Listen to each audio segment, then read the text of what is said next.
අදනේ දරුවනේ මම ඔයගොල්ලන්ට පළවෙනි පාඩම පිළිබඳ විස්තරයක් කියා දෙන්නම්. ඒ කියන්නේ මම මෙතනදී ඔයගොල්ලන්ට මුළු විෂය නිර්දේශයම ගැන සාකච්ඡා කරන්න යන්නේ නැහැ. විෂය නිර්දේශයම ගැන සාකච්ඡා කරලා මම වීඩියෝ එකක් ඉස්සරහදී දාන්නම්. දැනට මම ඔයගොල්ලන්ට පළවෙනි පාඩමේ අන්තර්ගතයම ගැන පොඩි දැනුවත් කිරීමක් කරන්නම් සහ මම කොතනින්ද පටන් ගන්න කියලා කියලවෙලා මම පටන් ගන්න තැනින් පාඩම පටන් අරගෙන යන්නම්. ඕගොල්ලෝ මාත් එක්ක මේ වැඩේ කරගෙන යන්න පොතක් පැයක් ගන්න අරගෙන විස්තර ලියගෙන සාමාන්‍ය පන්තියක ඉන්න විදිහටම වැඩ ටික කරගෙන යන්න. එතකොට මේ කොටස් ටික සම්පූර්ණයෙන්ම ආවරණය කරගන්න පුළුවන් විදිහට මම වැඩ පිළිවෙලක් සකසනවා. හරි. එතකොට පළවෙනි පාඩම පරමාණුක ව්‍යුහය පාඩම, දෙවෙනි පාඩම තියෙන රසායනික බන්ධන, ව්‍යුහ බන්ධන, නැත්නම් පළවෙනි පාඩම පරමාණුක ව්‍යුහය පාඩම. මේ පරමාණුක ව්‍යුහය පාඩමේදී ඕගොල්ලන්ට ඔය කැතෝඩ කිරණ, ඇනෝඩ කිරණ, ඉලෙක්ට්‍රෝන, ප්‍රෝටෝන, නියුට්‍රෝන, පදාර්ථය කියන්නේ මොකක්ද? ඩෝල්ටන්ගේ පරමාණු වාදය පිළිබඳව පොඩ්ඩක් සාකච්ඡා කරන්න පුළුවන්. ඊට පස්සේ තමයි ඉලෙක්ට්‍රෝන වින්‍යාසය, ඊට පස්සේ ක්වොන්ටම්, ඊට පස්සේ වර්ණාවලි, අයනීකරණ ශක්තිය, පරමාණුක අරය සහ එතනින් එහාට ආයෙ කතා කරනවා එක්ස් කිරණ, ගැමා කිරණ, ඒ වගේ පොඩි කොටස් ටිකක් සාකච්ඡා කරනවා. හරි. එතකොට දැන් පළවෙනියෙන්ම ඕගලන්ට සාමාන්‍යයෙන් පන්තියක හරි ඉස්කෝලේ හරි මොන හරි සිලබස් එකේදී ඔයගලන්ට පළවෙනිම පදාර්ථය සහ පදාර්ථය කියන්නේ මොකක්ද? අවකාශීයක් ගන්න ඕනෑම දෙයක්, ඕනෑම ස්කන්ධයක් පදාර්ථය කියලා කියනවා. පදාර්ථය ප්‍රධාන වශයෙන් ඝන, ද්‍රව, වායු කියලා කොටස් තුනකට බෙදෙනවා. ඊට පස්සේ ඝනවල ලක්ෂණ, ද්‍රවවල ලක්ෂණ, වායුවල ලක්ෂණ, ඔය වගේ ලක්ෂණ කොටස් ටික සාකච්ඡා කරනවා. ඊට පස්සේ ඩෝල්ටන්ගේ පරමාණුක වාදය නැත්නම් පරමාණුව පිළිබඳ සංකල්පය ගැන කතා කරනවා. ඊළඟට ඉලෙක්ට්‍රෝන හඳුනා ගැනීම, ප්‍රෝටෝන, නියුට්‍රෝන එන්න කලින් කැතෝඩ කිරණ වල පරීක්ෂණය, කැතෝඩ කිරණ, ඇනෝඩ කිරණ, ධන කිරණ, ඊට පස්සේ ඉලෙක්ට්‍රෝන, ප්‍රෝටෝන, නියුට්‍රෝන ඔය වගේ මූලික කොටස් ටික සාකච්ඡා කරා. මම ඒක දැන් මෙතනින් සාකච්ඡා කරන්න යන්නේ නැහැ. මම ඉලෙක්ට්‍රෝන වින්‍යාස වලින් පටන් අරගෙන ඉලෙක්ට්‍රෝන වින්‍යාස වලින්ම පුළුවන් කරනවා. ඒක ඉතාම වැදගත් කොටසක්. මොකද අවුරුදු 20ක ඉතිහාසය ගත්තොත් සෑහෙන ප්‍රමාණයක් ප්‍රශ්න අහලා තියෙනවා. ඉදිරියට තමයි ගිය අවුරුද්දේ දෙවෙනි MCQ ප්‍රශ්නේ අහලා තිබුණා අහ්බා මූලධර්මය හා හුන්ස් නියමය ආශ්‍රිතයෙන්. ඉතින් ඉතාම වැදගත් වෙන කොටසක්. ඕගොල්ලන්ට මේ කොටස හරියට ඉගෙන ගත්තොත් සාමාන්‍යයෙන් අනිවාර්යයෙන් ලකුණු එකක් හෝ දෙකක් ස්කෝර් කරන්නම පුළුවන් වෙනවා. හරියට ඉගෙන ගන්න. මොකද කොහොමදක් පළවෙනි වාර විභාගය සඳහා දක්වා එන විභාග මට්ටමේ ප්‍රශ්න වලට මේ ඉලෙක්ට්‍රෝන වින්‍යාසය මාරම වැදගත් වෙනවා. හරි. එතකොට ඉලෙක්ට්‍රෝන වින්‍යාසය ලියම අපි දන්නවා කිසියම් මූලද්‍රව්‍යයක් අපි සාමාන්‍යයෙන් ඕගොල්ලෝ පුළුවන් කරගන්න ඉලෙක්ට්‍රෝන ආවර්තාව ගුවක් හොයාගන්න. ආවර්තාව ගුවක් හොයාගෙන ඒකේ හයිඩ්‍රජන් ඉඳලා සාමාන්‍ය ඉලෙක්ට්‍රෝන 52ක් මූලද්‍රව්‍ය 52ක් 54ක් වගේ ප්‍රමාණයක් දක්වා පුළුවන් කරගන්න කටපාඩම් කරන්න ඕනේ. නමුත් කොහෙද තියෙන්නේ කින්ද මේ දැනගැනීමේ අවශ්‍යතාවයක් තියෙනවා. මොකද්ද කාණ්ඩය, මොකද්ද ආවර්තය, ඒ වගේ දේවල් ටිකක්. ඒ ගැනත් මම ඉස්සරහදී පැහැදිලි කිරීමක් කරන්නම්. දැනට ප්‍රධාන වශයෙන් මම අද ඉලෙක්ට්‍රෝන වින්‍යාසය ලිවීම තමයි සාකච්ඡා කරන්නේ. ඊටම වැදගත් කොටසක් හින්ද. හරි. කිසියම් මූලද්‍රව්‍යයක් ගත්තොත් අහගෙන ඉන්න. කිසියම් මූලද්‍රව්‍යයක් ගත්තොත් කිසියම් මූලද්‍රව්‍යයක අපි දන්නවා ශක්ති මට්ටම් තියෙනවා කියලා කතා කරනවා. ශක්ති මට්ටම් තියෙනවා. මම මෙහෙම ලියන්නම්. ශක්ති මට්ටම් ගැන කතා කරනවා. ශක්ති මට්ටම් තියෙනවා. හරිද? ඊළඟට ශක්ති මට්ටම් තුල ශක්ති මට්ටම් වල උපශක්ති මට්ටම් තියෙනවා. කියන්නේ මේවා සංකල්ප ඔක්කොම මේවා හදාගත්තු දේවල්. ශක්ති මට්ටම් තුල උපශක්ති මට්ටම් තියෙනවා. ඕනි අය ලියාගමු. හොඳේ. මාතෘකාව ඉලෙක්ට්‍රෝන වින්‍යාස ලිවීම. නැත්නම් ඉලෙක්ට්‍රෝන වින්‍යාස ලිවීම මාතෘකාව. ශක්ති මට්ටම් තියෙන, උපශක්ති මට්ටම් තියෙන. උපශක්ති මට්ටම් තුල කාක්ෂික තියෙනවා කියලා කියනවා. හරිද? කාක්ෂික තියෙනවා. මේ කාක්ෂික අස්සේ ඉලෙක්ට්‍රෝන ඉන්නවා. මේ කාක්ෂික අස්සේ ඉලෙක්ට්‍රෝන තියෙනවා. හරිද? කිසියම් මූලද්‍රව්‍යයක් ගත්තොත් මූලද්‍රව්‍යයක් හැදිලා තියෙනවා. මූලද්‍රව්‍ය තුල ශක්ති මට්ටම්, උපශක්ති මට්ටම්, උපශක්ති මට්ටම් තුල කාක්ෂික, කාක්ෂික තුල ඉලෙක්ට්‍රෝන. හරිද? මූලද්‍රව්‍ය තුල ශක්ති මට්ටම්, උපශක්ති මට්ටම්, කාක්ෂික, කාක්ෂික තුල ඉලෙක්ට්‍රෝන පැවතීම. හරි. එතකොට මේක පොඩි ගැලීම් සටහනක් වගේ දාගෙන ගියොත් ශක්ති මට්ටම් ඊතලයක්, උපශක්ති මට්ටම් ඊතලයක්, කාක්ෂික ඊතලයක්, ඉලෙක්ට්‍රෝන. ඔහොම ලියා ගන්න පුළුවන්. ඔයගොල්ලෝ ලියා ගන්නකෝ මාතෘකාව දාගන්න ඉලෙක්ට්‍රෝන වින්‍යාසය ලිවීම. මම ඉලෙක්ට්‍රෝන වින්‍යාසය කියන්නේ මොකක්ද කියලා මම කියන්නම්. සාමාන්‍යයෙන් මෙහෙම ලියා ගන්නකෝ කිසියම් මූලද්‍රව්‍යයක් සැලකුව විට මේ මූලද්‍රව්‍ය තුළ මේ මම සරලව පුළුවන් තරම් සරලව මේක පුළුවන් කරන්න යන්නේ. මූලද්‍රව්‍ය තුළ ශක්ති මට්ටම් උපශක්ති මට්ටම් කාක්ෂික සහ කාක්ෂික තුල ඉලෙක්ට්‍රෝන පවතී. එහෙම ලියලා තියෙනවා. පොඩි සරල පොඩි මේ සටහනක්. ඒ කියන්නේ කිසියම් මූල ද්‍රව්‍යයක් සැලකුවෙට කිසියම් මූල ද්‍රව්‍ය තුල ශක්ති මට්ටම්, උපශක්ති මට්ටම්, කාක්ෂික තුල ඉලෙක්ට්‍රෝන පවතිනවා. කාක්ෂික ඉලෙක්ට්‍රෝන පවතී. නැත්නම් කාක්ෂික තුල ඉලෙක්ට්‍රෝන පවතී කියලා දැනට එහෙම පොඩි සටහනක් දාලා තියාගන්න. හරි. හරි. එහෙම ලියන්න. කිසියම් මූල ද්‍රව්‍යයක් සැලකුව විට මූල ද්‍රව්‍ය තුළ ශක්ති මට්ටම්, උපශක්ති මට්ටම් ඊට පස්සේ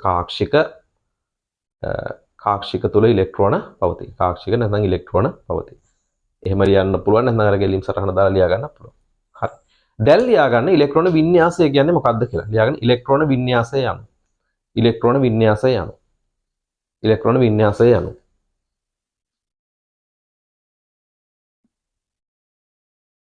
හරිද? අපි මේ කතා කරන්නේ කිසියම් මූලද්‍රව්‍යයක් ගත්තොත් මෙහෙම කිසියම් මූලද්‍රව්‍යක මෙහෙම නෂ්ටියක් තියෙනවා. හරිද? නෂ්ටිය වටා මෙහෙම ශක්ති මට්ටම් පවතිනවා. හරිද? ශක්ති මට්ටම් තුල මෙහෙම උපශක්ති මට්ටම් තියෙනවා. උපශක්ති මට්ටම් ASCII කාක්ෂික තියෙනවා. කාක්ෂික ASCII ඉලෙක්ට්‍රෝන තියෙනවා. එතකොට මේ කිසියම් මූලද්‍රව්‍යක උපශක්ති මට්ටමකට දැන් මේ අපි කතා කරනවා ඉස්සරහට මම එක කියා දෙන්න කිසියම් මූලද්‍රව්‍යක උපශක්ති මට්ටමක් තුලට නැත්නම් උපශක්ති මට්ටම් තුල ඉලෙක්ට්‍රෝන සැකස් වෙලා තියෙන අන්දම නැත්නම් සැකසී ඇති අන්දම. ඒතර කිසියම් මූලද්‍රව්‍යක උපශක්ති මට්ටමක ඉලෙක්ට්‍රෝන සැකස් වී ඇති අන්දම අපි කියනවා ඉලෙක්ට්‍රෝන වින්‍යාසයක් කියලා. හරි මෙහෙම ලියා ගන්න. මූලද්‍රව්‍ය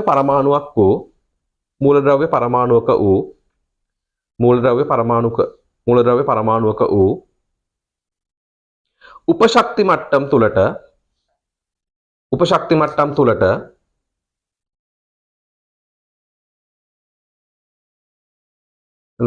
මට්ටම් තුල කිසියම් මූලද්‍රව්‍ය පරමාණුවක් වූ උපශක්ති මට්ටම් තුල ඉලෙක්ට්‍රෝන සකස්ව පවතින අන්දම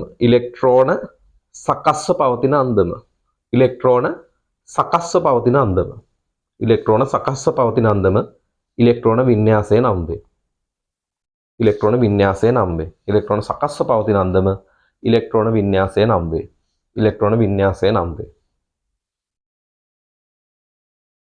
හරි.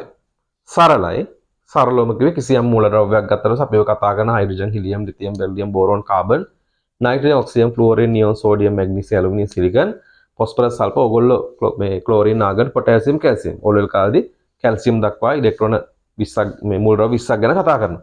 ඒ මූලද්‍රව්‍ය 20 ඕගොල්ලෝ නම් වින්‍යාසය ලියන්නේ 16 නම් 2 8 6. එහෙම ලියුවේ 2 8 6. දැන් එහෙමනේ. එතකොට ඕගොල්ලෝ ඒ කාලේ මේක 2 8 6 එන්න මේක තුන්වෙනි ආවර්තයේ අවසාන ශක්ති මට්ටමේ ඉලෙක්ට්‍රෝන 6ක් ඉන්න හින්දා 6 වෙනි කාණ්ඩය කියලා ගත්තා. දැන් කතන්දරේ පොඩ්ඩක් වෙනස් වෙනවා. ඉලෙක්ට්‍රෝන වින්‍යාසය ලියන ආකාරය සම්පූර්ණ වෙනස් ක්‍රමයකට අපි ඒ ලෙවල් වලදී ලියනවා.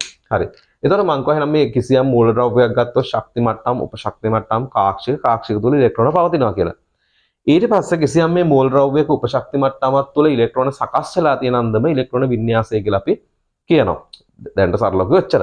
ඊට පස්සේ මේ ඉලෙක්ට්‍රෝන වින්‍යාසය ලිවීමේදී මම පොඩ්ඩක් ස්පීඩ් එක කරගෙන යනවා. මොකද මේක මේ කොටස චුට්ටක් ඉක්මනට ඉවර කළා. මොකද දැන් මගේ පන්ති යන ළමයින්ට සහ එන්නේ නැති ළමයින්ට උදව්වක් වශයෙන් තමයි මේක කරන්නේ. ආපු පන්ති ළමයින්ට එතකොට නැවසලා මේ කොටස බලන්න පුළුවන්. ඒ වගේම පන්තියෙන් නැති ළමයින්ට මේ කොටස මෙතන ඉඳලා අධ්‍යයනය කරගෙන යන්න පුළුවන්. ඕගොල්ලන්ට මේක ලොකු chance එකක් වෙනවා, support එකක් වෙනවා. කොහෙවත් කිසිම පන්තියක ඉලෙක්ට්‍රෝන වින්‍යාසයෙන් පටන් ගනී කියලා මම හිතන්නේ නැහැ. මොකද අර පළවෙනියව මාස ගාණක් ඇද්ද ඉඳලා ඊළඟට තමයි වින්‍යාසෙට මම එහෙම නෙවෙයි ඉලෙක්ට්‍රෝන වින්‍යාස ටික සාකච්ඡා කරලා ඉවරලා වර්ණාවලි අයනීකරණ ශක්ති පරමාණු කරය ඒ කොටස් ටික සාකච්ඡා කරලා ඊළඟට අර කොටස් ටික කරනවා. ඕගලන්ට අවශ්‍යම දේවල් ටිකක් තමයි මුලින්ම සාකච්ඡා කරන්නේ පාඩමේ වැදගත්ම කොටස. පාඩමේ නිකන් හાર્ට් එක වගේ හදවත වගේ කොටස් තමයි මේ ඉලෙක්ට්‍රෝන වින්‍යාස ලිවීම කියන එක. මේකත් බෑ ළමයින්ට 2025 ළමයින් නම් තාම ලියා ගන්න බැරි ළමයි ඕනි තරම් අහු වෙන්න පුළුවන්. මොකද හරි පිළිලි ඉගෙන ගත්තේ නැතුනම මේක කරන්න බෑ. හරි. එතකොට දැන් ඔන්න ඉලෙක්ට්‍රෝන වින්‍යාසය කියන්නේ මොකක්ද කියලා කිව්වා. දැන් ඉස්සර නම් 2 8 8 2 8 5 2 8 7 කොහොමද දා වින්‍යාසය ලියනවා. දැන් එහෙම නෙවෙයි වෙනස් ක්‍රමයකට යනවා. හරි. ඊළඟට දැනගන්න ඕන දෙයක් තමයි මේ ඉලෙක්ට්‍රෝන වින්‍යාසය ලියන්න ආෆ්බා මූලධර්මය කියලා මූලධර්මයක් තියෙනවා. concept එකක් තියෙනවා. ගොඩ නැංවීමේ මූලධර්මය කියලා කියනවා. ආෆ්බා මූලධර්මය කියලා කියනවා. හරිද? ආෆ්බා මූලධර්මයට අනුව තමයි අපි ඉලෙක්ට්‍රෝන වින්‍යාසය ලියන්නේ. ඒක තමයි දැනගන්න ඕනේ. සරලව දැනගන්න ඕනේ එහෙම. ඊළඟට පොඩි මාතෘකාවක් දාගන්න ආෆ්බාව මූලධර්මය. ආෆ්බාව මූලධර්ම ගොඩ නැංවීමේ මූලධර්මය කියලා යනවා. ගොඩ නැංවීමේ මූලධර්මය කියලාත් කියනවා. ගොඩ නැංවීමේ මූලධර්මය ඕනම් මේක අර අපිට දාගන්න පුළුවන් ආෆ්බාව මූලධර්මය. ආෆ්බාව මූලධර්මය. ආෆ්බාව කියලා කියනවා. ආෆ්බාව මූලධර්මය. ගොඩ නැංවීමේ මූලධර්මය හෙවත් නැත්නම් ආෆ්බාව මූලධර්මය හෙවත් ගොඩ නැංවීමේ මූලධර්මය. ගොඩ නැංවීමේ මූලධර්මය. හරි ඒක ලියාගන්න ගොඩ නැංවීමේ මූලධර්මය. ආෆ්බාව මූලධර්මය හෙවත් නැත්නම් ගොඩ නැංවීමේ මූලධර්මය.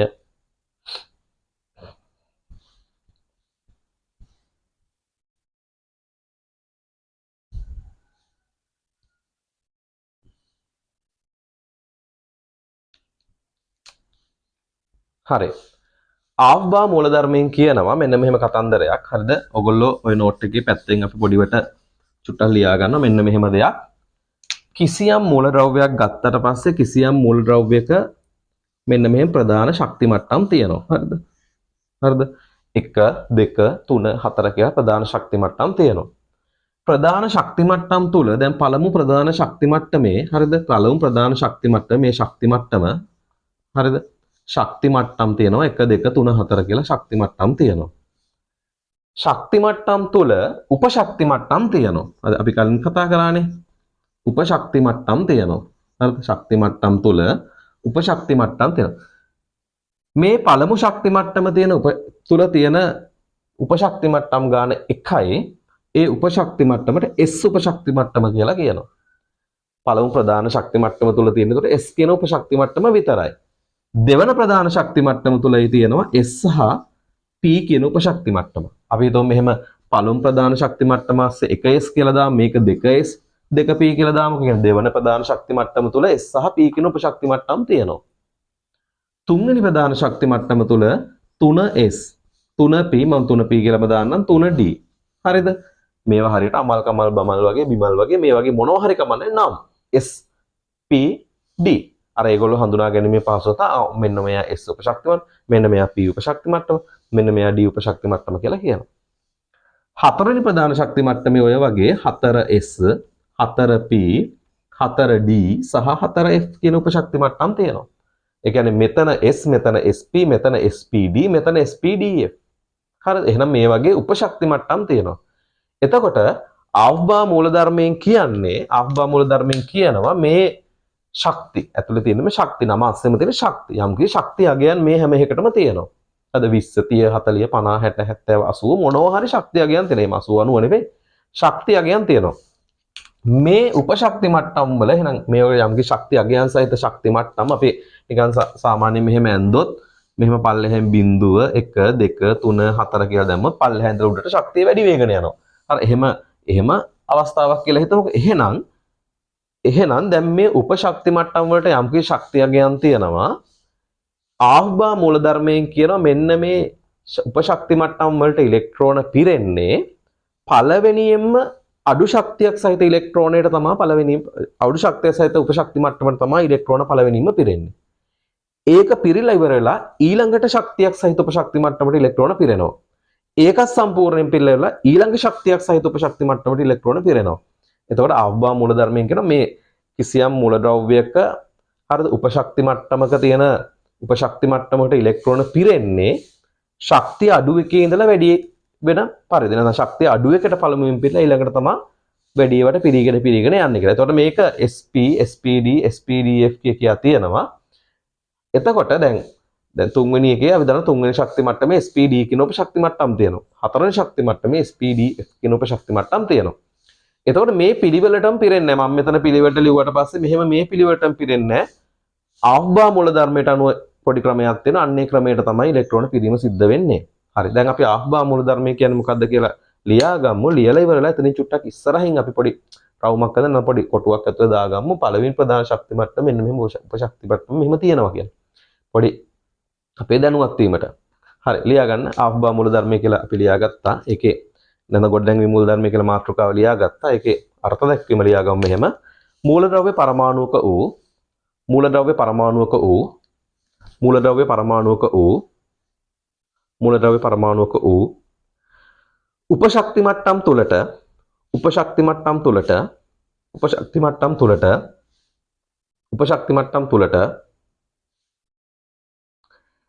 ඉලෙක්ට්‍රෝන ඇතුළු වීමේදී ඉලෙක්ට්‍රෝන ඇතුළු වීමේදී ඉලෙක්ට්‍රෝන ඇතුළු වීමේදී ඉලෙක්ට්‍රෝන ඇතුළු වීමේදී එය සිදුවන්නේ එය සිදුවන්නේ එය සිදුවන්නේ ශක්තිය වැඩි වන ආකාරයටයි ශක්තිය වැඩි වන ආකාරයටයි ශක්තිය වැඩි වන ආකාරයටයි හරි හරිම සරලයි කිසියම් මූලද්‍රව්‍යයක තියෙන මෙන්න මේ උපශක්ති මට්ටමකට ඉලෙක්ට්‍රෝන ඇතුළු වෙන්නේ ශක්තිය අඩු එකේ ඉඳන් වැඩි කරන ශක්තිය වැඩි වෙන ආකාරය. කියන්නේ අඩු එකට පළවෙනියෙන්ම පිරෙලා ඊළඟ එකට තමයි ඊළඟට පිරෙන්නේ කියලා කියන්නේ. එහෙනම් මේ ආෆ්බා මූලධර්මයට අනුව අඩු ශක්තිය ඉඳලා වැඩි ශක්තිය දක්වා කොහොමද ඒක ශක්ති මට්ටම් ටික උපශක්ති මට්ටම් ටික බෙදෙන්නේ කියලා එයා පොඩි chart එකක් අපි ගහලා අපි ඒක පුළුවන් කරගන්න. පොඩි chart එකකින් මෙන්න මෙයා තමයි අඩු ශක්තිය ඊළඟට මෙයාගේ ශක්තිය ඊළඟට මෙයාගේ ශක්තිය මෙයාගේ ශක්තිය කියලා අපි ඒක පුළුවන් කරගන්න. පළවෙනියෙන්ම අරක ලියා ගන්න. ලියාගෙන ඉවරලා ඊට පස්සේ පොඩි පැත්තකින් ශක්ති මට්ටමයි උපශක්ති මට්ටමයි පොඩි නෝට් එකක් විදිහට දාගන්න. මෙහෙම පළවෙනි ශක්ති මට්ටම තුල මෙහෙම දෙවෙනි ශක්ති මට්ටම තුල මෙන්න මෙහෙම උපශක්ති මට්ටම් තියෙනවා කියලා පොඩි නෝට් එකක් එක පැත්තෙන් චුට්ටක් දාලා තියාගෙන අර අර්ථ දැක්වීමට අමතරව දාගන්නකො.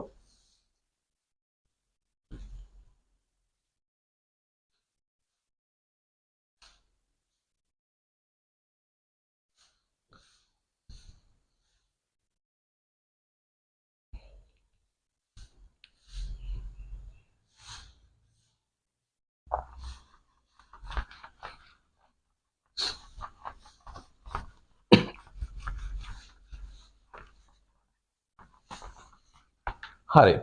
එතකොට ආෆ්බා මූලධර්මයට අනුව මෙන්න පළමු ප්‍රධාන ශක්ති මට්ටම තුල 1s කියන උපශක්ති මට්ටම තියෙනවා. දෙවන ප්‍රධාන ශක්ති මට්ටම තුල 2s සහ 2p කියන උපශක්ති මට්ටම් තියෙනවා. තුන්වෙනි ප්‍රධාන ශක්ති මට්ටම තුල 3s 3p සහ 3d කියන උපශක්ති මට්ටම් තියෙනවා. හතර තුල 3s 4s 4p 4d සහ 4f තියෙනවා. පහ තුල 5s 5p 5d සහ 5f තියෙනවා.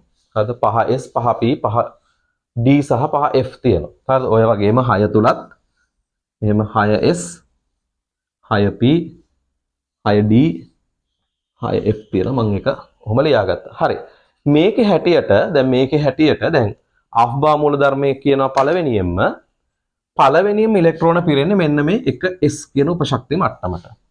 දෙවනියට ඉලෙක්ට්‍රෝන පිරෙනවා මෙන්න මේ 2s කියන උපශක්ති මට්ටමට. තුන්වෙනි ඉලෙක්ට්‍රෝන පිරෙනවා මෙන්න මේ 2p මේ ඉරක් ගහුවොත් මේ 2p සහ 3s. ඒ කියන්නේ 2pට සහ 3sට පළවෙනියෙන්ම 1sට ඊළඟට 2sට ඊළඟට 2pට ඊළඟට 3sට. හරිද? ඊළඟට පස්සේ තියෙන මෙතන 3pට පස්සේ මේ පේන 3pට පස්සේ පිරෙන්නේ 4sට. මේ බලන්නකො. අපි හිතුවොත් 3pට පස්සේ 3dට පිරෙන්න ඕනි. හැබැයි 3dට නෙමෙයි පිරෙන්නේ 3pට පස්සේ ඊළඟට අඩු ශක්තිය සහිත එක්කෙනා ඊළඟ ශක්ති මට්ටමේ ඉන්න 4s. එහෙනම් 4sට පිරීලා තමයි 3dට පිරෙන්නේ මේ. 3dට පිරීලා ඊළඟට තමයි 4pට පිරෙන්නේ. ඊළඟට තමයි මේ 3dට පිරීලා 4pට පිරෙනවා. 4pට පස්සේ මේ 4dට පිරෙන්නේ නැහැ. 4dට පිරෙන්නේ නැතුව මොකද වෙන්නේ? නැවත 5sට ඊළඟ ශක්ති මට්ටමේ 5sට ඊළඟ ශක්ති මට්ටමේ s පිරෙනවා. 5sට පස්සේ තමයි ඊළඟට තමයි මේ 4 වෙනි එක්කෙනාගේ d වලට පිරෙන්නේ. ඊළඟට තමයි 5pට පිරෙන්නේ. 5pට පස්සේ මෙන්න මෙතන 4d 5pට පස්සේ මෙන්න මේ 6s පිරෙනවා. 6s පිරෙනවා. හරිද? ඔන්නෝම කතාවක් තමයි තියෙන්නේ. එතකොට මේ බලන්නකො 3s 3p 3pට පස්සේ 3d පිරෙන්නේ නැතුව 4 මේ 3pට පස්සේ 3d පිරෙන්නේ නැතුව 4s පිරෙනවා. 4pට පස්සේ 4d පිරෙන්නේ නැතුව 5s පිරෙනවා. 5s පිරලා තමයි 4d පිරিলা නැවත 5p පිරෙන්නේ. 5p පිරিলা ආය පහ D හරි පහ මොනවා හරි පහ D හරි පහ F හරි පිරෙන්නේ නැතුව 6S පිරීලා තමයි ඊළඟ මේක හැටියෙන් නම් 4S පිරෙන්නේ. 4 අපිට ඉලෙක්ට්‍රෝන වින්‍යාස දැන මෙන්න මේ දක්වා වගේ කරගත්තාම හරි. එතකොට මේ පිළිවෙල ගත්තොත් මේ බලන්න නම් 1S ට පළවෙනියෙන්ම පිරෙනවා. හරිද? 1S ට පළවෙනියෙන් පිරෙනවා. ඊළඟට 2S ට පිරෙනවා. ඊළඟට 2P ට පිරෙනවා. ඊළඟට 3S ට පිරෙනවා. ඊළඟට 3P ට පිරෙනවා. 3P ට පිරෙනවා. ඊළඟට 4S ට පිරෙනවා. ඊළඟට 3D ට පිරෙනවා. ඊළඟට පස්සේ 4P ට පිරෙනවා. 4P ට පස්සේ 5S ට පිරෙනවා. හරිද? 5S පිරීලා මේ 5S පිරීලා මේ 5S පිරීලා ඊළඟට පිරෙන්නේ 4D. 4D ඊළඟට පස්සේ 5P ඊළඟට පස්සේ 6S ඊළඟට 6S. ඔන්න ඔය කියන උපශක්ති මට්ටම් වලට පිළිවෙලට පිරෙනවා. 1S 2S 2P 3S 3P 3D පිරෙන්නේ නැතුව 4S පිරෙනවා. ඊට පස්සේ 4P පිරෙනවා. ඊට පස්සේ 4D පිරෙන්නේ නැතුව 5S පිරෙනවා. 5P සහ 6S.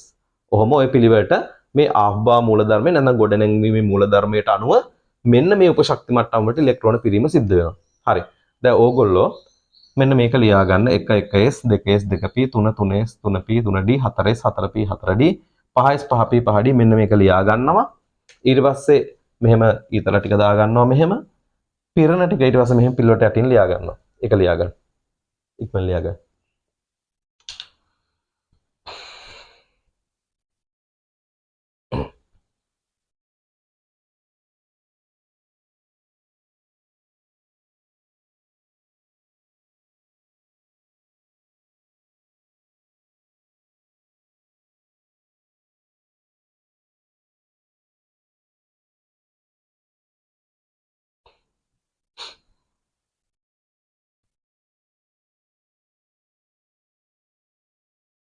හරි ඔයගලන්ට වීඩියෝ එක නවත්තලා හරි ලියා ගන්න පුළුවන්. ඒ හින්දා මම මේක මකන්නම්. මේක ඔයගලන් නවත්තලා හරි දැන් වීඩියෝ එක ලියා ගන්න නවත්තලා හරි නෝට් එක ලියා ගන්න පුළුවන් හින්දා මම මේක මකන්නම්. ඉක්මනට කරගෙන යන්නම්.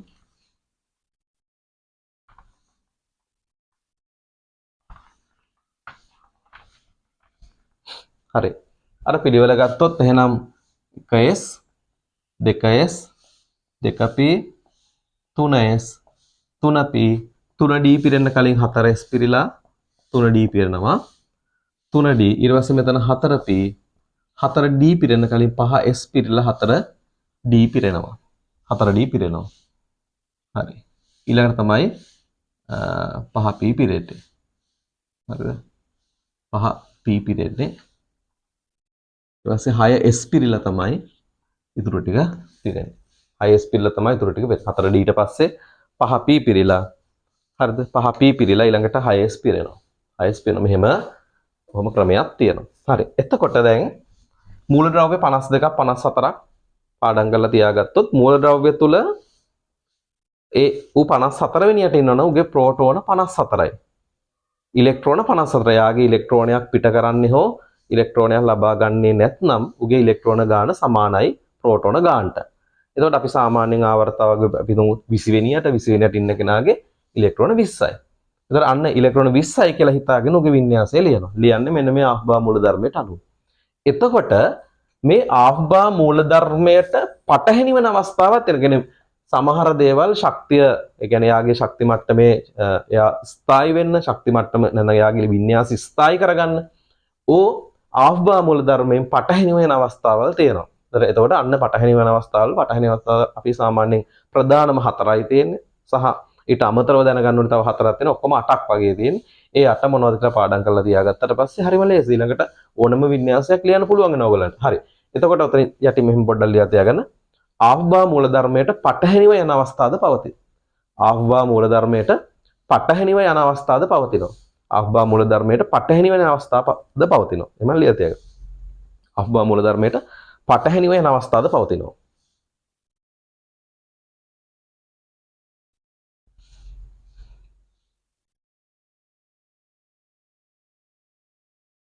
හරි.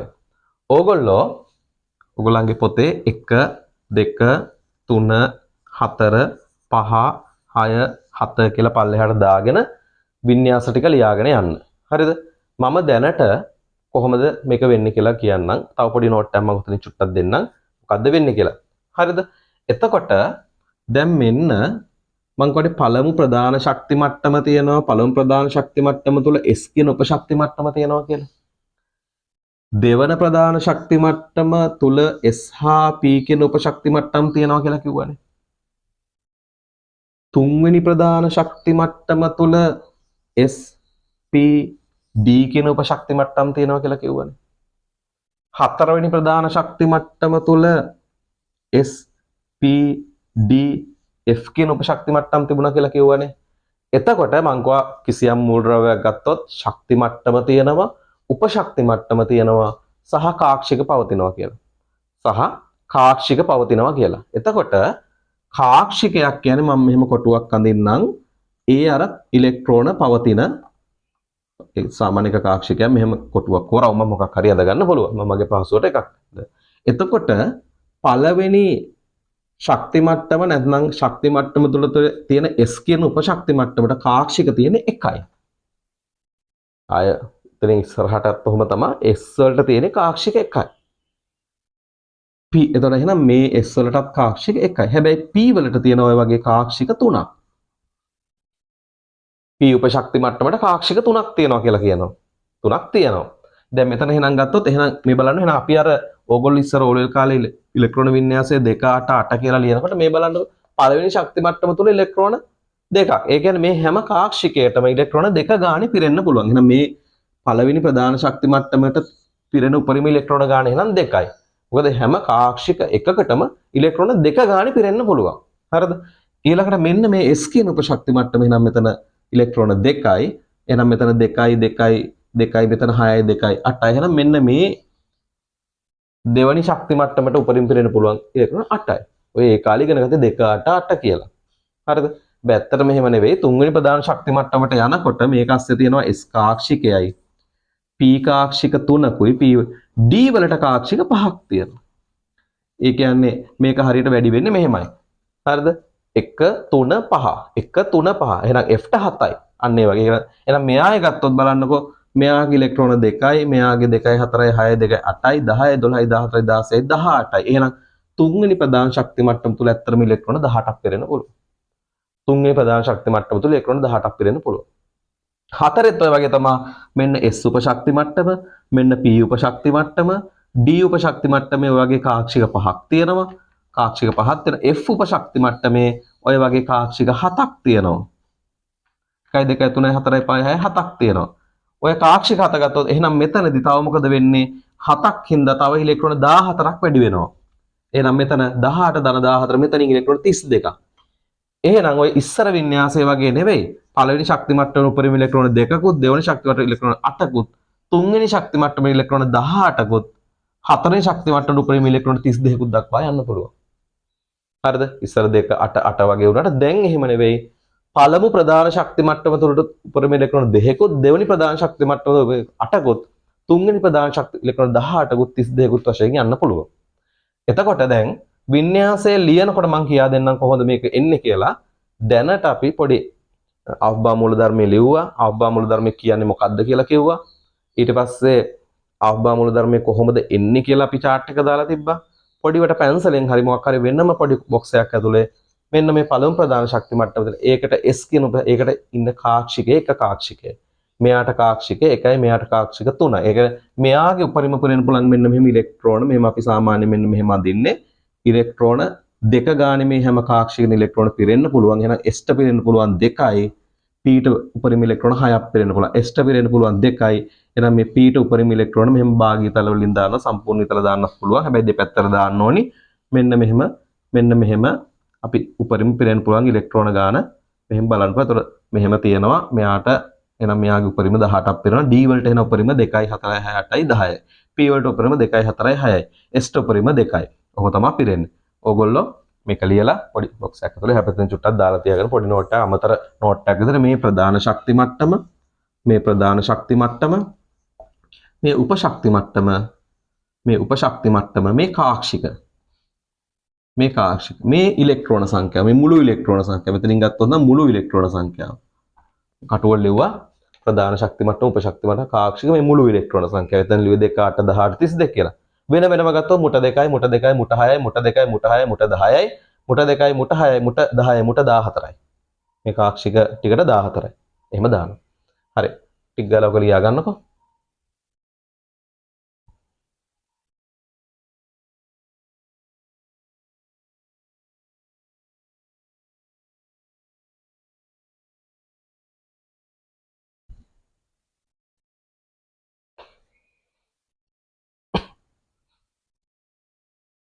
හරි. ඕගොල්ලෝ මේක නවත්තලා ඉවරලා මේක ලියා ගන්න පුළුවන් ඕගොල්ලන්ට ලියා ගන්න. එතකොට මේ ප්‍රධාන ශක්ති මට්ටම, මේ උපශක්ති මට්ටම, මේ කාක්ෂික, මේ මුළු ඉලෙක්ට්‍රෝන ගාන. හරිද?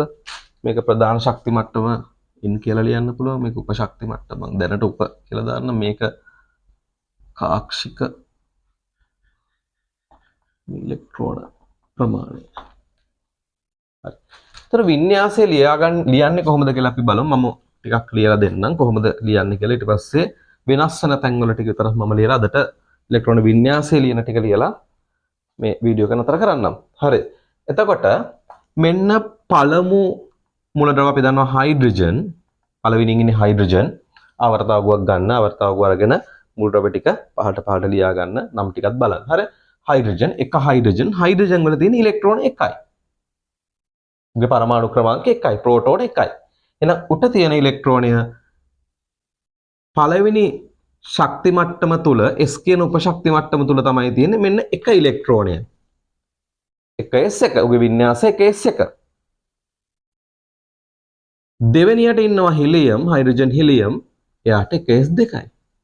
මොකද එයාට පුළුවන් උපරිම ඉලෙක්ට්‍රෝන දෙකක් පිරෙන. Sට පුළුවන් දෙකක් පිරෙන. එයා ඉන්නේ පළමු ශක්ති මට්ටම තුල. පළවෙනි ශක්ති මට්ටම තුල තියෙන්නේ S කියන උපශක්ති මට්ටම විතරයි.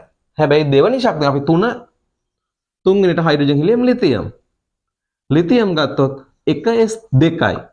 1s3 නෙවෙයි. මොකද එයාට පිරෙන උපරිම දෙකයිනේ. 1s2 පිරිච්ච ගමන් මොකද වෙන්නේ? 2sට යනවා. හරිද? 1s පිරිච්ච ගමන් මොකද වෙන්නේ? 2sට යනවා. 2sට යනවා. එහෙනම් 2s වල දැන් මේ වෙනවනේ මේ අවබා මූල ධර්මයට අනුව 1sට පස්සේ ඉලෙක්ට්‍රෝන පිරෙන්නේ 2sට. හරිද? එහෙනම් 2sට පිරෙනවා. හරිද? එහෙනම් හයිඩ්‍රජන් හීලියම් ලිතියම් මෙතන අංක 4 මෙතන ලිතියම් 1s2යි 2s වල 1යි. 2s වල 1යි. හරිද? ඊළඟට දැන් 2s හයිඩ්‍රජන් හීලියම් ලිතියම් මෙහෙම අංක 4 hydrogen lithium beryllium boron hydrogen helium lithium beryllium ඉන්නේ එහෙනම් 4 වෙනියට එයාගේ 1s2යි මෙයාගේ 2s2ම පිරෙනවා. ඉලෙක්ට්‍රෝන 4යි 2යි 2යි 4යි. දැන් බෙරිලියම්ට පස්සේ ඊළඟට බෝරෝන් පස්වෙනියට ඉන්නේ බෝරෝන්. කොහොම ලියාගෙන යනවා. බෝරෝන් ලියාගෙන ගිහලා මෙතන 1s2යි 2s2 පිරීලා ඉවරයි. හරිද? 4යි 2s පිරුණට පස්සේ පිරෙන මොකද 2s උපරිම ඉලෙක්ට්‍රෝන පිරෙන්නේ 2යි 2 පීට පිරෙනවා. 2 පීට පිරෙනවා. එහෙනම් 2 පීට මොකද වෙන්නේ? එහෙනම් මෙතන 2 පී වලට දැන් 1 ඉලෙක්ට්‍රෝනයක් යනවා. අපි දන්නවා 2 පී වලට උපරිම ඉලෙක්ට්‍රෝන 2යි 4යි 6යි දක්වා පිරෙන්න පුළුවන්. මෙතන 2 පී 1 2 3 4 5 6 කියලා පල්ලෙහාට පිරීගෙන ඒ කියන්නේ ඊළඟට හරිද 6 වෙනියට ඉන්නේ hydrogen helium lithium beryllium boron carbon 7 වෙනියට ඉන්නේ නයිට්‍රජන් ඊළඟට ඔක්සිජන් ඊළඟට ෆ්ලුවරින් ඊළඟට නියෝන්. ඔහොම පල්ලෙහාට 1s2 2s2 2p2 1s2 2s2 2p3 1s2 2s2 2p4 1s2 2s2 2p5 1s2 2s2 2p6 නවතින. මොකද 6ට පස්සේ මුට පිරෙන්න පුළුවන් උපරිම ඉලෙක්ට්‍රෝන 6යි. 6ට පස්සේ 2p6ට පස්සේ පිරෙන්නේ ආයේ 3s වලට ඉලෙක්ට්‍රෝන. දැන් මම ඉස්සර වින්‍යාසය ලිව්වේ හරි ෂෝක් 2යි 8යි 8යි ඔහොම ලිව්වා. දැන් බෑ දැන් මෙහෙම ලියන්න ඕනේ. මෙන්න මෙහෙම පිළිවෙලක් තියෙනවා. ආෆ්බා මූල ධර්මයට අනුව ඉලෙක්ට්‍රෝන වින්‍යාසය ලියන්න ඕනේ. මෙන්න මෙහෙම අපගමන වෙන අවස්ථාවල් තියෙනවා. මෙන්න මෙහෙම ලියලා තියාගන්න. එහෙනම් මෙන්න මෙහෙම 6 දක්වා මෙහෙම ආවට පස්සේ නියෝන් වලට ආවට පස්සේ සෝඩියම් වලට ලියනකොට ඊළඟට මෙතන සෝඩියම් මම මෙතන ලියලා බලනවා. සෝඩියම් වලට ලියන 1s2 2p6න් පස්සේ 1s2 2s2 2p6න් පස්සේ මොකද 3s වලට ඉලෙක්ට්‍රෝනයක් පිරෙනවා. 3s වලට ඉලෙක්ට්‍රෝනයක් පිරෙනවා. හරි.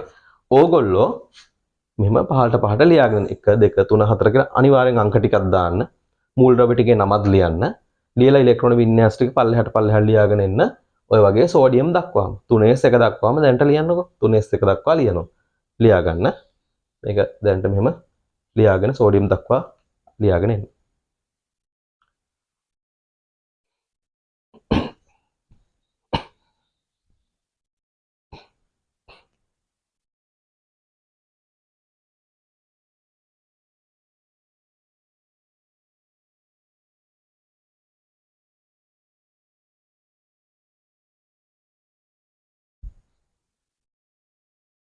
හරි. ඔයගොල්ලෝ පුතේ ලියාගෙන එන්න. ඔයගොල්ලෝ මේක ලියා ගන්න 11 දක්වා ලියාගෙන එන්න. මම මෙතන වකන්නම් මේ ටික. ඉගෙන යන්න ඕන හින්දා ඔයගොල්ලෝ මේක පෝස්ට් කරලා ඉවරලා ටික ලියා ගන්න 11 දක්වා ලියන්න. හරි සෝඩියම් වල මේ තියෙන්නේ සෝඩියම් වල. ඒතර සෝඩියම් වල සෝඩියම් ඉන්නේ 11 වෙනියට. එයාගේ වින්‍යාසය 1s2යි 2s2යි 2p6යි 6ටයි 10යි 3s වල 1යි.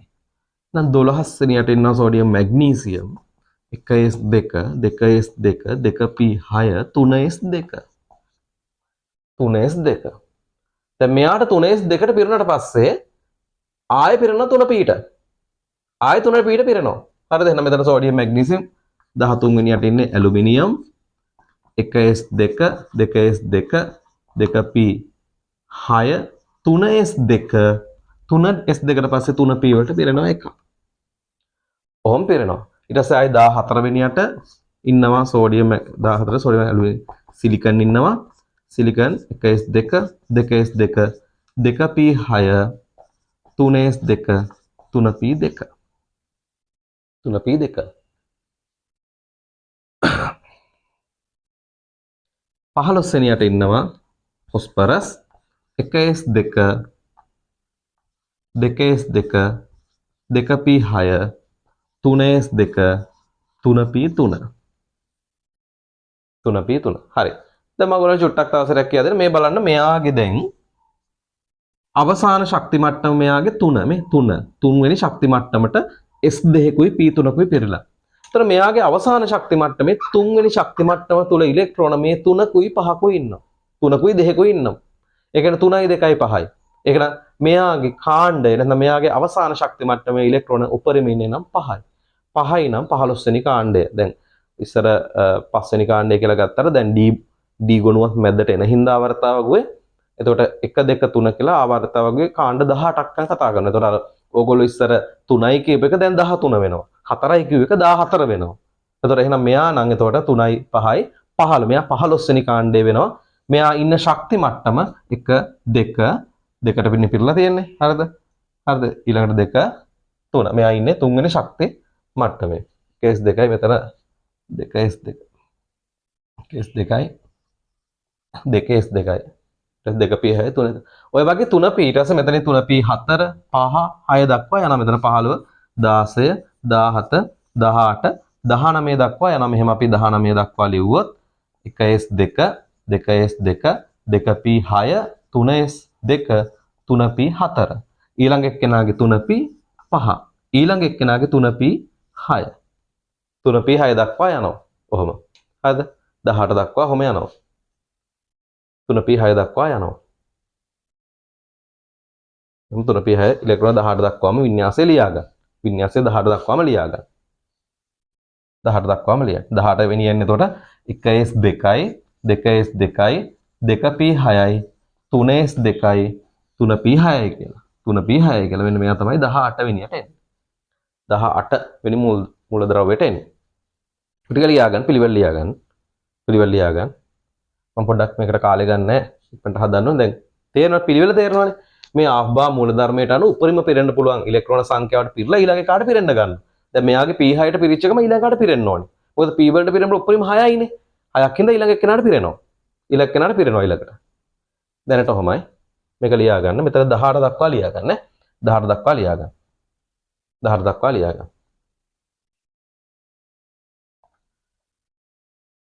හරි මම මේක මකනවා. උගුර ලියා ගන්න. උගුර ලියා ගන්න.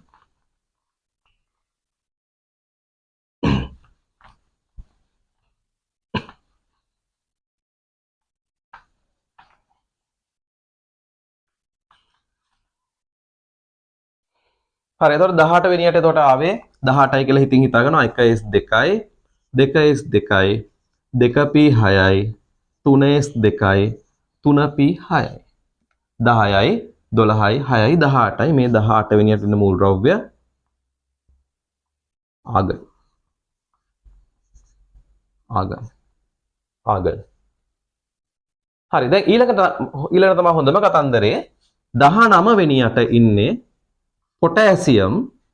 පොටෑසියම් වින්‍යාසය ලියාගෙන යනකොට 1s2යි 2s2යි 2p6යි 3s2යි 3p6ට පස්සේ පිරෙන්න ඕනි 4s.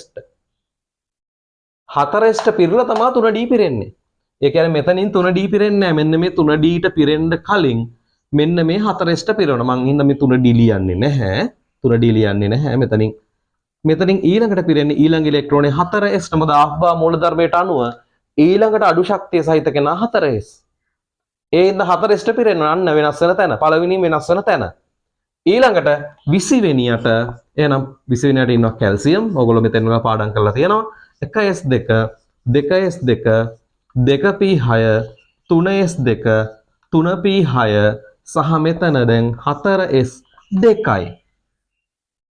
දැන් මේ 20න් පස්සේ 4s2න් පස්සේ පිරෙන්නේ කාටද 3dට. ආබ්බා මූල ධර්මයට අනුව 3dට පිරෙන අන්න එතන පිරෙනවා. එහෙනම් 21 වෙනියා එහෙනම් ස්කැන්ඩියම් 1s2 2s2 2p6 3s2 3p6 පිළිවෙලට ලියනවා නම් 3d ඉල්ල තමයි 4s ලියන්නේ.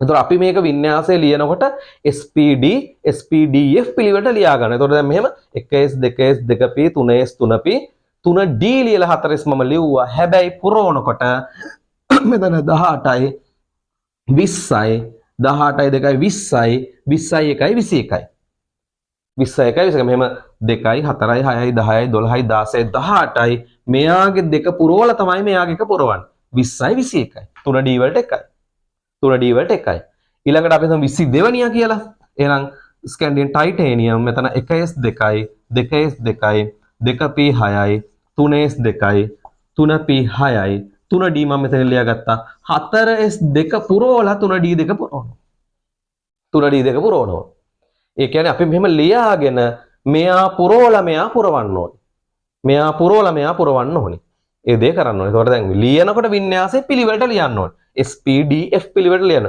හැබැයි පුරවනකොට පුරවන්න ඕනේ ආෆ්බා මූල ධර්මයට අනුව අරයා පුරවලා තමයි මෙයා පුරවන්නේ අරයා පුරවලා තමයි මෙයා පුරවන්නේ හරි එහෙම මෙහෙම පිළිවෙලට මෙහෙම දැන් D වල මෙහෙම D 4 5 6 7 8 9 10ක් දක්වා මෙහෙම මෙයාගේ පුරවගෙන යන්න පුළුවන්. දැන් ඔයගොල්ලෝ ටයිටේනියම් දක්වා ලියා ගන්න. ටයිටේනියම් දක්වා ලියා ගන්න. හරිද? සරලවම කිව්වොත් මේ ආෆ්බා මූල ධර්මයට අනුව ඉලෙක්ට්‍රෝන පිරෙන්නේ උපරිම මෙන්න මේ ඉලෙක්ට්‍රෝන ගණන් P වලට 6ක් D වලට 10ක් F වලට 14ක් විතර උපරිම පිරලා තමයි ඊළඟට පිරෙන්නේ ආෆ්බා මූල ධර්මයට අනුව. ලියාගෙන යනකොට පිළිවෙලට ලියාගෙන යනවා. ලියාගෙන යනකොට SPDF පිළිවෙලට ලියාගෙන යනවා. දැන් මෙතන දැක්කනේ මම මෙතන 3p ඊට පස්සේ 4s ලියලා නෙමෙයි 3d ලියුවේ. 3d ලියලා 4s ලියුවා. හැබැයි පුරවනකොට 4s පුරලා 3d පිරෙවුවා. 4s පුරවලා 3d පිරෙවුවා. හරි මේ දක්වා ලියාගෙන යන්න. ඔය ටික ලියාගෙන යන්න.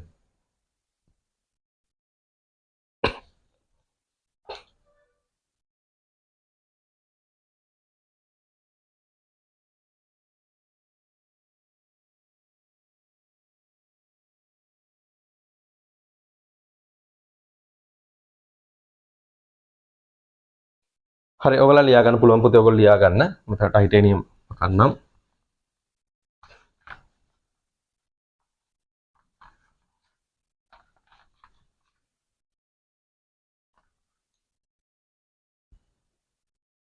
හරි දැන් ඔයගොල්ලන්ට පැහැදිලි හොඳටම කාක්ෂිකට උඩරින් ඉලෙක්ට්‍රෝන පිරෙන ගාන මේක සා ඔයගොල්ලෝ ඇදගෙනක් තියෙනවා. මම හින්දා මේකත් මකන්නම් දැනට. එකක් දැනට මකන්නම්.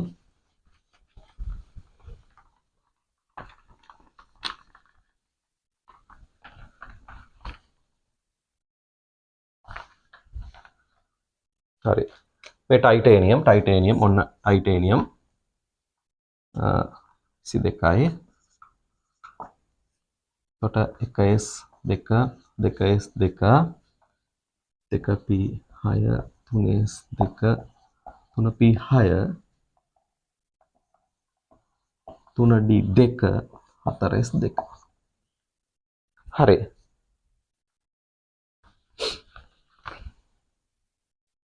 තර මෙතන ටයිටේනියම් දැන් මම පිළිවෙලට ඉස්සරහදී හැමදේම කරගෙන යනවා පාස් පේපර් ටිකත් මේක එන්න පුළුවන් ටික සාකච්ඡා කරනවා.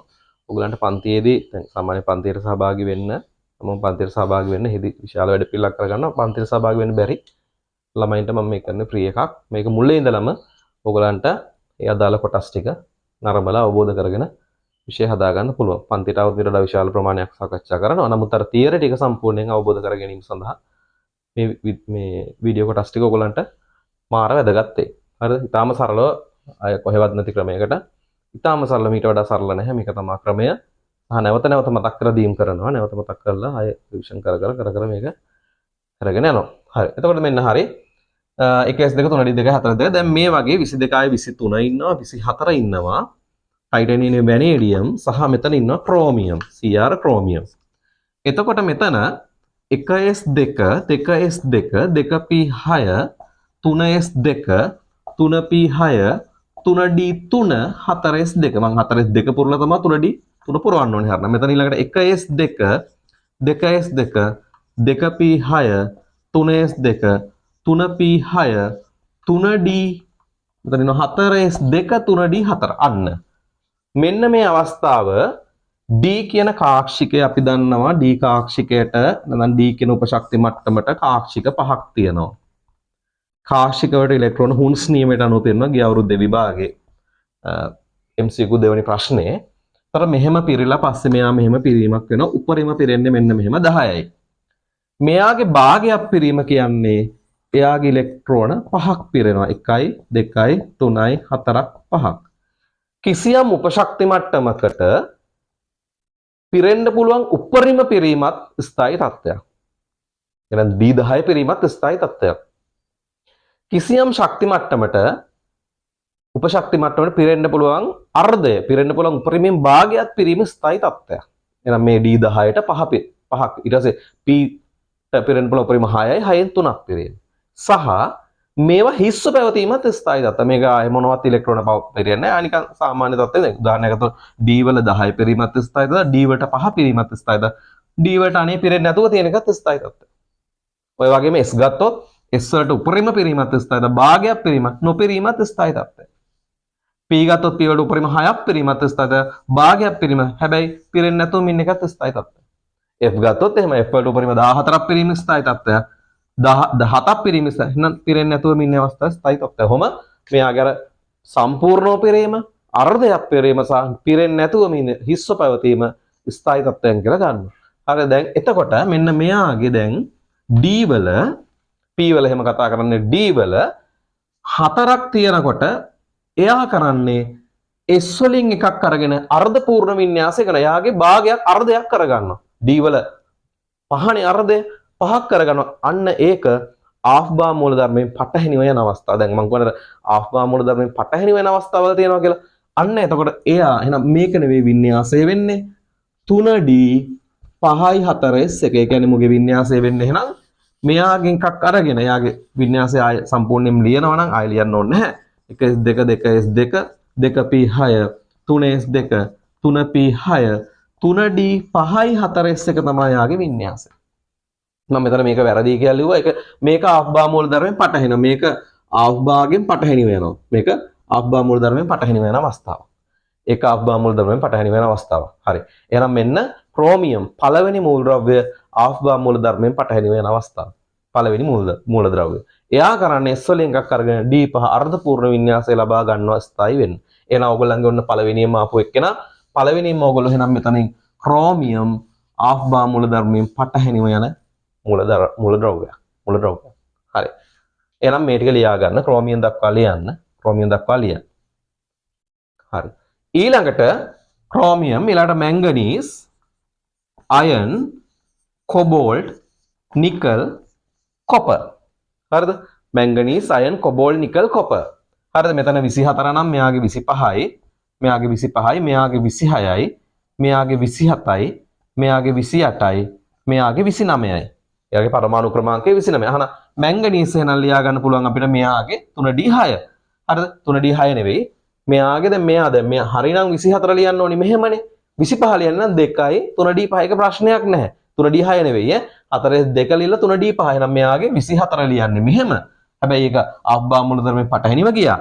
එහෙනම් 25 ලියනවා මම මැංගනීස් මෙතන ලියනවා 1s2යි 2s2යි 2p6යි 3s2යි 3p6යි 3d ඉන්නවා 4s වෙන 4s2 පුරවනවා 10යි 16යි 18යි 20යි මෙතෙන්ටම 20යි 25 3d5 මෙයා 4s1යි 3d5 මෙයා 4s2යි 3d5 ඇයි සාමාන්‍ය විදිහට ලියාගෙන යනවා පටහැනිව ගියා මෙයා අනේ පටහැනිව යන්න එයා ගියා කමන්නේ ඊට පස්සේ මෙහෙම පල්ලෙහාට ආයෙ පිළිවෙලට යකඩවල 1s2යි 2s2යි 2p6යි 3s2යි 3p6යි 3d6යි 4s2 ඔය වගේ ඊට පස්සේ කොබෝල්ට් වල 1s2යි 2s2යි 2p6යි 3s2යි 3p6යි 3d7යි 4s2 මේක පිළිලා හතක් පෙරෙනවා ආය එක නිකල් වල 1s2යි 2s2යි 2p6යි 3s2යි 3p6යි 3d8යි 4s2 ආය මෙතන කොපරවල 1s2යි 2s2යි 2p6යි 3s2යි 3p6යි 3d9යි 4s2 3d9යි 4s2 හරිද 3d9යි 4s2 හැබැයි අන්න එතන පොඩි අවුලක් වෙනවා මේ උඩ ටික මකන්නම් උඩ ටික ඔයගොල්ලෝ බලලා ලියා ගන්න හරිද දැන් මෙතන 3d9යි 4s2 මෙහෙම කොපරවල ආවේ එහෙනම් කොපරවල ආවේ 29යි 1s2යි 2s2යි 2p6යි 3s2යි 3p6යි 3d ඉන්නවා 4s ඉන්නවා 4s2ටම 20යි මෙතෙන්ට 3d9 වුණා 3d9 වුණා එහෙනම් දැන් මේක මෙයා පූර්ණ වින්‍යාසය ගන්නවා d මොකද වෙන්නේ 3d10 කරගන්නවා මේ වලින් එකක් අරගෙන 4s1 එහෙනම් මෙයාගේ වින්‍යාසය වෙන්නේ 1s2යි 2s2යි 2p6යි 3s2යි 3p6යි 3d10යි 4s1 එහෙනම් මෙන්න මෙයා ආෆ්බා මූලධර්මයෙන් පටහැනිව තව යන අවස්ථාව. ඒ කියන්නේ කොපර් ආෆ්බා මූලධර්මයෙන් පටහැනිව යනවා. කොපත් ආෆ්බා මූලධර්මයෙන් පටහැනිව යනවා. හරිනේ එහෙනම් මේ දක්වා දැන් අපි ලියාගෙන ආවා 29 වෙනි එක දක්වා ලියාගෙන ආවා. හරි 29 වෙනි එක දක්වා ඔයගොල්ලෝ ලියාගන්න. පිළිවෙලට ලියාගන්න අවර්තාව ඔයගොල්ලෝ ළඟට ගන්න. ළඟට අරගෙන මූල ද්‍රව්‍ය ටික ලියන්න, නමක් ලියන්න, පරමාණු ක්‍රමාංකයක් දාන්න. වින්‍යාසයත් පල්ලයට දාගෙන යන්න. එතකොට දෙකයි ආවේ ක්‍රෝමියම් සහ කොපර් තමයි වින්‍යාසය වෙනස් වෙන අවස්ථාවල් ආවේ ආෆ්බා මූලධර්මයෙන් පටහැනිව යන ලියාගන්න.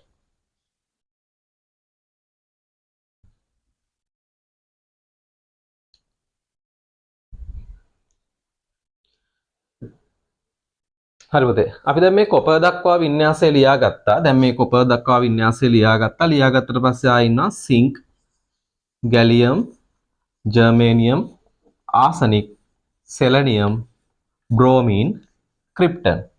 ඉතින් මේ වගේම අර 3d10 මෙතනින් සිංක් වල එතකොට 1s2, 2s2, 2p6, 3s2, 3p6, 3d10, 4s2 වෙනවා.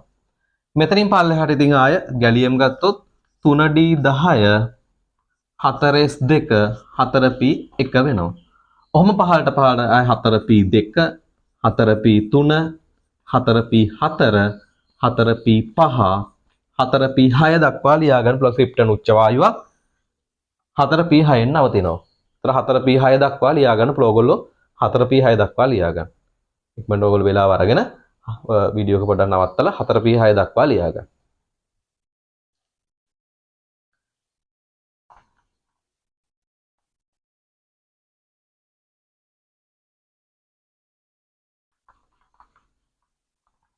හරි. ඊට පස්සේ මෙතන ක්‍රිප්ටම් වල 4p6 ක්‍රිප්ටම් වලින් පස්සේ මේ 4p6න් පස්සේ ආය 4d නෙවෙයි පිරෙන්නේ 5s පිරෙන්නේ. හරිම ලේසි ආෆ්බා මූලධර්මයට 4p ඊට පස්සේ 4d නෙවෙයි පිරෙන්නේ 5s. මේක ගත්තොත් 4 3p ඊට පස්සේ 3d නෙවෙයි පිරෙන්නේ 4s. එච්චර පොඩි වෙනස් වීම් දෙකක් තියෙන්නේ. එහෙනම් මෙතන 5s පිරෙනවා 5s පිරලා තමයි 4d පිරෙන්නේ. හරිද? සිංක් ගැලියම් ජර්මේනියම් ආසනික් සෙලනියම් බ්‍රෝමීන් ක්‍රිප්ටම් ඊට පස්සේ රුබීඩියම් වල පුරව ගන්න මෙතන රුබීඩියම් මෙතන 1s2යි 2s2යි 2p6යි 3s2යි 3p6යි 3d10යි 4s2යි. හරිද? 4s2යි. මෙතන අපි දැන් 4p6ක් පිරලා තියෙන්නේ. ඊළඟට 5s1 පුරවනවා. ඊළඟට 5s2 පුරවනවා. 5s2 පුරවනවා. ලියා ගන්න.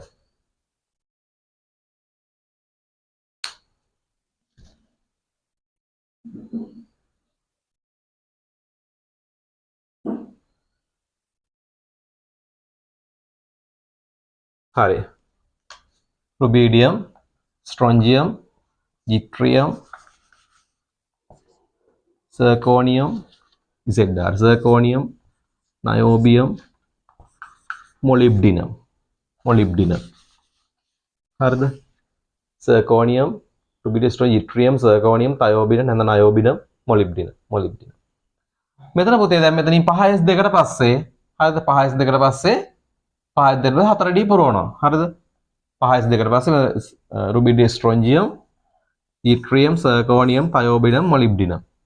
මෙතන මම එතන මෙයාගේ ලියා ගන්න yttrium වල විතරක් ලියන 1s2යි 2s2යි 2p6යි 3s2යි 3p6යි 3d10යි 4s2යි 4p6යි 5s2යි ඊළඟට මෙතන 5s2 නෙවෙයි මෙන්න මේ 4p6න් පස්සේ මෙතන 4d එනවා 5s2 පුරවලා මෙතන තියෙන්නේ දැන් සහ මෙතන 4d එක වෙනවා. හරිද? 4d එක වෙනවා. මෙයාට 4d 2 වෙනවා. මෙයාට 4d 3 වෙනවා. මොලිබ්ඩිනම්ට 4d 4 වෙනවා. මොලිබ්ඩිනම්ට 4d 4 වෙනවා. ඒක වින්‍යාසය ලිව්වොත් 1s2යි 2s2යි 2p6යි 3s2යි 3p6යි 3d10යි 4s2යි 4p6යි 4d4යි 5s2 අන්න 4d4 අර ක්‍රෝමියම් වල වගේ ආව 3d4 වගේ මෙයාගෙනවා 4d4 මේක අස්ථායි තත්ත්වයක් මේක අහ්බා මූලධර්මයෙන් පටහැන යනවා මෙතන 4d5 වෙලා 5s1 වෙනවා 4d5 වෙලා 5s1 වෙනවා මෙතන nbත් ඉන්නවා හරි මෙතන nb මම nb වල වින්‍යාසය ලියන්නම් 1s2 2s2 මෙහෙම nb වල වින්‍යාසය ලියාගෙන ගියාට පස්සේ මෙතනින් එනවා nb වල 4d 3 සහ 5s2 එයාගේ වින්‍යාසය ලියාගෙන ගියාට පස්සේ මෙතන එන්නේ 4d3 සහ 5s2 මෙයාගෙනවා 4d4 සහ 5s2 මේක අහ්බා මූලධර්මයෙන් පටහැනිව යනවා එයා මොකද කරන්නේ s වලින් එකක් කරගෙන 4d5 5s1 කරගන්නවා මම මෙයා පොඩ්ඩක් විශේෂිතව පොඩ්ඩක් තියාගන්නම් හරිද එයා පොඩ්ඩක් එයත් ඉන්නවා දැන් සිලබස් එක ලොකුට කතා කරේ නැතත් මෙයත් ආප්බා මූලධර්මයෙන් පටහැනි වෙන අවස්ථාවක් කියලා ගන්නවා අරගොල්ල ප්‍රශ්නයක් නැහැ 4 5 කර ගැනීම සහ 9 10 කර ගැනීම මෙයාගෙත් මෙතන එකක් අරගෙන මෙහෙට 4d 4යි 5s එක තමයි යාගේ ස්ථායි තත්ත්වය කියලා කතා කරනවා හරි ඕගොල්ලෝ නෝට් එක ලියා ගන්නකොට මොලිබ්ඩියම් දක්වා වින්‍යාසය ලියන්න මේක වැරදි කියලා දාලා 4d 5යි 5s1 කියලා ලියා ගන්න ඊට පස්සේ nb පොඩ්ඩක් වෙනම highlight කරලා පොඩ්ඩක් පොඩි තරුසලකුණක් වෙනම note එකක් දාලා තියා ගන්නවා. මෙයත් මොකද වෙන්නේ? ආෆ්බා මූල ධර්මයෙන් පටහැනිව යන අවස්ථාවක්. ඒ කියන්නේ මෙයත් මොකද කරන්නේ? මෙයත් මොකද වෙන්නේ? 4D 4 5s1 හැබැයි යාගේ 4D 5 නෙවෙයි. 4D 4 5s1 කරගන්නවා. 4D 4 දැන් මෙතන මම විශේෂ දේවා ක්‍රෝමියම් කොපර් ඊළඟට මොලිබ්ඩිනම් මේගොල්ලන්ගේ ප්‍රශ්න නැහැ. හැබැයි මේ NB වල පොඩි විශේෂත්වයක් තියෙනවා. එයා අර 4 5 කර ගැනීමත් 9 10 කර ගැනීමත් නෙවෙයි. හැබැයි සාමාන්‍ය වින්‍යාසය ලියලා එකක් මේ පැත්තට දාගෙන ලියා ගන්නවා. එතකොට එයාගේ 4D 4 5s1 වෙනවා. එයාගේ පොඩ්ඩක් වින්‍යාසයේ ස්ථායි ආකාරය එය. 4D 4 5s1. ඒක නෝට් එක මෙතෙන්ට කල් ලියාගෙන පුතේ මෙතෙන්ට කල් මේක ලියලා දාගෙන මෙතන වින්‍යාස ස්ථායි වෙන 4D 5. ඊට මෙයාගෙත් පොඩි නෝට් එකක් දාගන්න. එයත් ආෆ්බා මුල් ධර්මයෙන් පටහැනි වෙන අවස්ථාව. ප්‍රධාන 4යි. ඊ 4ට අමතරව තව ඉන්න කෙනෙක් තමයි මේ NB කියන්නේ. NB කියන්නේ එක දාගන්න නෝට් එක.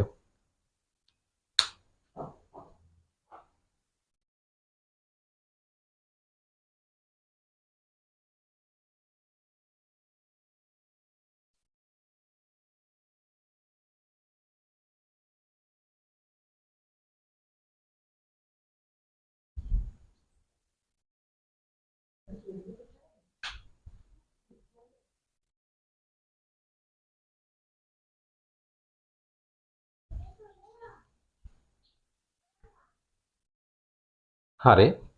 හරිද? දැන් මම මෙතනින් අහපුව NB සහ මොලිබ්ඩිනම් ලියාගත්තා. NB සහ මොලිබ්ඩිනම් ලියාගත්තා. එතකොට මෙතන මොලිබ්ඩිනම්ට පස්සේ දැන් ආයිනේ ටෙක්නීසියම්. ඊට පස්සේ මෙතන 1s2 2s2 2p6 3s2 3p6 3d10 4s2 4p6 සාමාන්‍ය විදිහට ලියාගත්තොත් 5s2 පුරවල ඉවරලා අපි 4d5 පුරවනවා. 5s2 පුරවලා 4d5 පුරවනවා. ටෙක්නීසියම් මෙතනින් පල්ලෙහාට ගියාම ආයේ මෙතනින් 4D වල මෙයාගේ 6ක් සහ 5S දෙකක් වෙනවා. රුති ඊට පස්සේ ටෙක්නීසියම් රුතියම් ඊට පස්සේ රෝඩියම් වල 4D 7ක් සහ 5S දෙකක් වෙනවා. පැලේඩියම් වල 4D 8ක් සහ 5S දෙකක් වෙනවා. 4D 8ක් සහ 5S දෙකක් වෙනවා. සිල්වර් වල 4D 9ක් සහ 5S දෙකක් වෙනවා. අන්න මේ අවස්ථාව 4D 9 වෙන අවස්ථාවක්. මෙන්න මේක ආෆ්බා මූලධර්මයෙන් පටහැන එක හරි ලේසි. අර 4 5 කර ගැනීමයි 9 10 කරගන්න එකයි ලේසි. මෙතන මෙයා මොකද වෙන්නේ 4D 10 වෙලා 5S 1 වෙනවා. හරිද? එහෙනම් මේ සිල්වර් වල 4D 10 වෙලා 5S 1 වෙනවා. එතකොට මෙන්න ප්‍රධාන හතර හරි ක්‍රෝමියම් කොපර් මොලිබ්ඩිනම් සහ සිල්වර්. හරියට හරි. Chromium copper molybdenum silver. එහෙනම් කවුරු හරි කියනවා ආෆ්බා මූලධර්මයෙන් පටහැනි වෙන මූලද්‍රව්‍ය ප්‍රධාන හතරක් ඉන්න ක්‍රෝමියම් කොපර් මොලිබ්ඩිනම් සිල්වර්. සහ අමතරව මං NB කිව්වා ඊළඟට ඉන්න මේ රුතියම් නෙවෙයි රෝඩියම් ටෙක්නීසියම් නෙවෙයි රුතියම් රෝඩියම් පැලේඩියම් ටෙක්නීසියම් නෙවෙයි රුතියම් රෝඩියම් පැලේඩියම් ඒගොල්ලොත් මොකද කරන්නේ මෙතනින් මෙයා 4D 7 5S 1 කරගන්නවා මෙතනින් මෙයා 4D 8 5S 1 කරගන්නවා මෙතනින් මෙයා 4D 10යි 5S බිඳුව එතන පොඩ්ඩක් වෙනස් වුණා එකක් නෙවෙයි යාගේ දෙකක්ම ගත්තා එයාගේ දෙකක්ම අරගෙන 4D 10යි 5S බිඳුව. එහෙනම් ආෆ්බා මූලධර්මයෙන් පටහැනි වෙන්නේ මෙතන NB, තයෝබිනම්, ඊට පස්සේ මොලිබ්ඩිනම් ඉන්නවා, ටෙක්නීසියම් නැහැ. මෙතනින් ඉන්නවා රුතියම්, රෝඩියම් සහ මෙතන ඉන්නවා පැලේඩියම්. හරියටම හරි ඔච්චරයි. එහෙනම් වින්‍යාසය ලියන්නේ ඔහොමයි, වින්‍යාසය ලියන්නේ මෙහෙමයි. ලියනකොට ආෆ්බා මූලධර්මයෙන් පටහැනි වෙන ප්‍රධාන හතර දෙනෙක් ඉන්නවා. ක්‍රෝමියම්, කොපර්, මොලිබ්ඩිනම්, සිල්වර් තව 4 දෙනෙක් ඉන්නවා NB රුතියම් රෝඩියම් පාඩම් කරගන්නවා NB රුතියම් රෝඩියම් පැන. එයාගේ NB වලත් එකක් මෙහෙට ගන්නවා. රුතියම් වලත් එකක් මෙහෙට ගන්නවා. S වලින් රෝඩියම් වලත් එකක් මෙහෙට S වලින් ගන්නවා. පැලේඩියම් වල විතරක් පේනවාද මෙතනින් දෙකක් අරගෙන 4D 10යි 5S බිඳුව වෙනවා. එහෙනම් මෙතනින් එහාටත් කොහොම තමයි මෙතනින් එහාට ආෆ්බා මූලධර්මයෙන් පටහැනි යාමක් ගැන අපි කතා කරන්න ඕනේ නැහැ. 52ක් විතර වෙනකන් ලියා ගන්න. හරිද? මෙතනින් 47යි 48 49 50 51 52 54ක් වගේ ලියලා තියාගන්න 52ක් වගේ ලියලා තියාගන්න අන්න ඒ ටිකෙන් තමයි අපිට ඊළඟට ඉස්සරහට වින්‍යාසය ලියලා සියලුම කොටස් ටික එන්නේ හරිම ලේසි හරිනේ හොඳට බලන්න වින්‍යාසය මේ ටික පුතේ දැන් පිළිවෙලටම 54 වගේ දක්වා ලියන්න ලියලා ඉවරලා අපි ඊළඟට මොකද්ද කරන්න කියලා බලමු ඊළඟට මම මෙතනින් කියා දෙන්නම් මොනවද ස්ථායි වෙන්නේ කොහොමද කැටායන වල ඉලෙක්ට්‍රෝන වින්‍යාස ලියන්නේ කොහොමද ඇනායන වල ඉලෙක්ට්‍රෝන වින්‍යාසය ලියන්නේ එහෙනම් සරලවම කිව්වොත් ආෆ්බා මූලධර්මයට අනුව ඉලෙක්ට්‍රෝන වින්‍යාසය ලියනවා ආෆ්බා මූලධර්මයට පටහැනිව යන අවස්ථාවල් තියෙනවා. ඒ ප්‍රධාන හතර මෙන්න මේ ක්‍රෝමියම් 4 5 කරගන්න එක 9 10 කරගන්න එක D වල මෙයාගේ 4 5 කරගන්න එක 9 10 කරගන්න එක. ඊට අමතරව NB රුතියම් රෝඩියම් පැලේඩියම්. ඒගොල්ලන්ගේ සාමාන්‍ය වින්‍යාසවල එකක් මෙහෙට ගන්නවා. මෙයාගේ විතරක්ම දෙකක් මෙහෙට ගත්තා 8යි. ඔය 8 මතකද? මේ 8 තමයි ඉන්නේ. ඔය 8 වල වින්‍යාස ලියනට හොම් වෙනවා. මම ඊළඟ වීඩියෝ කොටසෙන් ඊළඟ මම ඔයගොල්ලන්ට පැහැදිලි කරන්නම් මේගොල්ලෝ තව ෂෝට් කරලා අපි ලියනවා උච්ච වායු වින්‍යාසයේ වාරයක් මේක කියලා. ඊට පස්සේ මොනවද ස්ථායි වෙන අවස්ථාවල් ටික කොහොමද කැටායන වල වින්‍යාසය ලියන්නේ කොහොමද ඇනායන වල වින්‍යාසය ලියන්නේ සහ එතනින් පස්සේ ක්වොන්ටම් යාන්ත්‍ර විද්‍යාත්මක විග්‍රහය තාමත් වැදගත් වෙනවා. ඔයගොල්ලෝ මුලින් ඉඳලා සාමාන්‍ය මේ ඉලෙක්ට්‍රෝන වින්‍යාස ලියන්න පුළුවන් කරගන්න නෝට් එක ලියන්න නෝට් එක හදන්න පිළිවෙල පොත හදාගන්න හදලා පිළිවෙලට ලියාගෙන පුළුවන් නම් පළවෙනිම ආවර්තාවුවක් පොඩි print out එකක් හරි නැත්නම් ලියලා හරි මූල 54ක් යනකල් D ගුණුව දක්වා SP D ගුණුව කියලා තියෙනවා. ඒ ටික ලියලා ඉවරලා මෙතනින් පිළිවෙලට පටන් අරගෙන යන්නේ ඉලෙක්ට්‍රෝන වින්‍යාස ලියමු.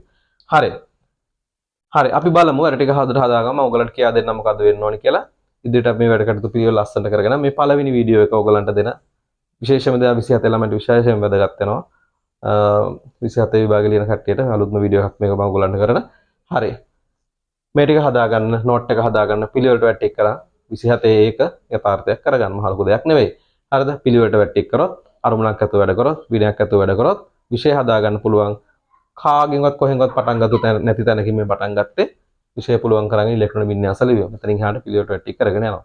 හරි. උස්සන්න හැමෝටම ජය වේවා හැමෝටම. හරි.